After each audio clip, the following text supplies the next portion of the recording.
नमस्कार दोस्तों, आप लोगों का स्वागत करता हूँ मेरे चैनल एस्ट्रोलॉजी सिंप्लीफाइड में। और आज मैं एक एस्ट्रोलॉजी का या ज्योतिष का एक बहुत ही महत्वपूर्ण राजयोग के बारे में चर्चा करना चाह रहा हूँ। इस राजयोग का नाम है पंच महापुरुष राजयोग, जो कुंडली में बनने वाले एक बहुत ही विशिष्ट प्रकार के राजयोग है। नाम से ही पता चलता है पंच महापुरुष मतलब सूर्य तथा चंद्रमा को छोड़ के बाकी सभी 5 ग्रह अर्थात मंगल, बुध, बृहस्पति, शुक्र तथा शनि के द्वारा यह योग कुंडली में बनाया जा सकता है। अब इसको देखने का तरीका कैसे है? हम लगन कुंडली से देखेंगे। आपका लगन जहाँ पे है वहाँ से हम गिनेंगे। जब भी ये 5 ग्रह कुंडली में लगन भाव से केंद्र में हो, केंद्र भाव कहते हैं 1, 4, 7, 10। एक का मतलब लगन इटसेल्फ, लगन पहला भाव है। उसके बाद चतुर्थ भाव चौथा, उसके बाद सप्तम तथा दसम। इस भाव में ये 5 ग्रह यदि अपने उच्च राशि का, एक्सॉल्टेड साइन का अथवा स्व राशि का मतलब ऑन साइन का, अपने साइन का यदि मिले लगन से केंद्र भाव में, तो इन ग्रह द्वारा पंच महापुरुष राजयोग का निर्माण होता है, जिसका नाम निम्न है। मंगल द्वारा बनाया गया पंच महापुरुष राजयोग को हम कहते हैं रुचक नामक पंच महापुरुष राजयोग। बुध द्वारा बनाए गए पंच महापुरुष राजयोग को हम कहते हैं भद्र नामक पंच महापुरुष राजयोग। बृहस्पति द्वारा बनाए गए पंच महापुरुष राजयोग को हम कहते हैं हंस नामक पंच महापुरुष राजयोग। वैसे ही शुक्र द्वारा बनाए गए पंच महापुरुष राजयोग को हम कहते हैं मालव्य नामक पंच महापुरुष राजयोग, और शॉर्ट में मालव्य पंच महापुरुष राजयोग भी कह सकते हैं। अर्थात शनि द्वारा बनाए गए पंच महापुरुष राजयोग को हम सस नाम से रिप्रेजेंट कर डिनोट करते हैं, सस नामक पंच महापुरुष राजयोग। अब मैं जल्दी जल्दी ये बता देता हूं कि किस ग्रह की स्व राशि कौन सी है तथा उच्च राशि कौन सी है। मंगल का स्व राशि मेष तथा वृश्चिक है तथा उच्च मंगल होते हैं मकर में। वैसे ही बुध का स्व राशि है कन्या तथा मिथुन तथा ये उच्च होते हैं अपने ही राशि में कन्या में। बृहस्पति का स्व राशि है धनु तथा मीन, और बृहस्पति उच्च होते हैं चंद्रमा की राशि कर्क में। वैसे ही शुक्र का स्व राशि है वृषभ 2 नंबर तथा तुला 7 नंबर राशि, तथा शुक्र उच्च के होते हैं बृहस्पति की राशि मीन में।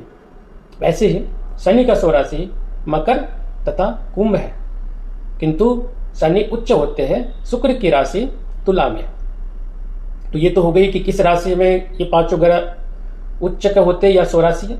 यदि ये ग्रह इन राशि में लगन भाव से केंद्र में भाव में 1, 4, 7, 10 भाव या स्थान में आपको कुंडली में दिखे, तो आप समझिए इन ग्रह द्वारा बनाए गए निम्न पंच महापुरुष राजयोग का निर्माण हो रहा है। अब पंच महापुरुष राजयोग का फल क्या होता है? मैंने शुरू में ही बताया था कि यह राजयोग एक विशिष्ट प्रकार की राजयोग है, जो वर्तमान समय में बहुत ही ज्यादा इंपॉर्टेंट है। अब जैसे कि मंगल द्वारा यदि रुचक पंच महापुरुष राजयोग का निर्माण हो रहा है, तो जातक में दूसरे की रक्षा करने की भावना, दूसरे के लिए हमेशा खड़ा रहना, दूसरे की रक्षा करना, एनर्जी से भरपूर रहना, हमेशा उत्साहित रहना आदि आदि मंगल की जो भी कार तत्व है सब जातक में पूर्ण रूप में रहेगा।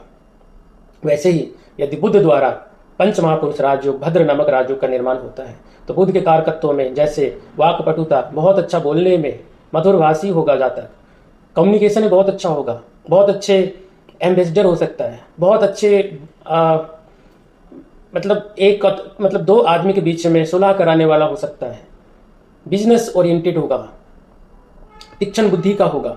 ये सब बुध के कारकत्व है, और ऐसे जातक में बुध के सारे कारकत्व पूर्ण रूप में होंगे। ऐसे ही यदि बृहस्पति के द्वारा पंच महापुरुष राजयोग यदि बनता है जातक कुंडली में, तो बृहस्पति के कारकत्व जैसे ज्ञानी, बहुत गंभीर, गुरु तुल्य, दूसरे को उपदेश देना, दूसरे के बारे में सोचना, दूसरे की सहायता करना, तथा धन भी बृहस्पति कारकत्व में आता है। सुख, ऐसा जातक सुखी रहेगा, ऐसा जातक सम्मान को भी प्राप्त करेगा। तो आगे यदि शुक्र द्वारा पंच महापुरुष राजयोग का निर्माण हो रहा है कुंडली में, जो मालव्य पंच महापुरुष राजयोग मैंने बताया था, तो ऐसे जातक बहुत ही सुंदर होगा, बहुत ही अट्रैक्टिव पर्सनैलिटी होगा। ऐसे जातक कला के क्षेत्र में बहुत नाम कर सकता है, म्यूजिक में, संगीत में, डांसिंग में, या कुछ आर्ट में, किसी प्रकार की कला में, पेंटिंग में हो गया। तो बहुत ऐसे गुण उस जातक में जन्म जात मिलेगा। यदि शनि द्वारा पंच महापुरुष राजयों का निर्माण यदि हो रहा है कुंडली में, तो ऐसे जातक में शनि के कारकत्व जैसे गंभीर, न्याय प्रेमी, मेहनती, समय का पालन करने वाला, तो ऐसे जो शनि के कारकत्व सब है, कड़ा मेहनत, परिश्रमी, कर्मठता, ऐसे गुण सब उस जातक में पूर्ण रूप में देखे जाते हैं। अब आप अपने कुंडली में देख के बताइए कि आपके कुंडली में पंच महापुरुष का कौन सा राज्यों का निर्माण हो रहा है, और यदि हो रहा है तो जो मैंने कैरेक्टरिस्टिक्स या गुण बताए वो कितने मिलते हैं, आप हमें कमेंट करके बता सकते हैं। यदि आपको मेरा वीडियो अच्छा लगा तो आप प्लीज़ लाइक करिए तथा शेयर करिए अपने मित्र से, और ऐसे ही ज्ञानमूलक ज्योतिष तथा वास्तु संबंधी वीडियो के लिए आप हमें सब्सक्राइब करिए। धन्यवाद।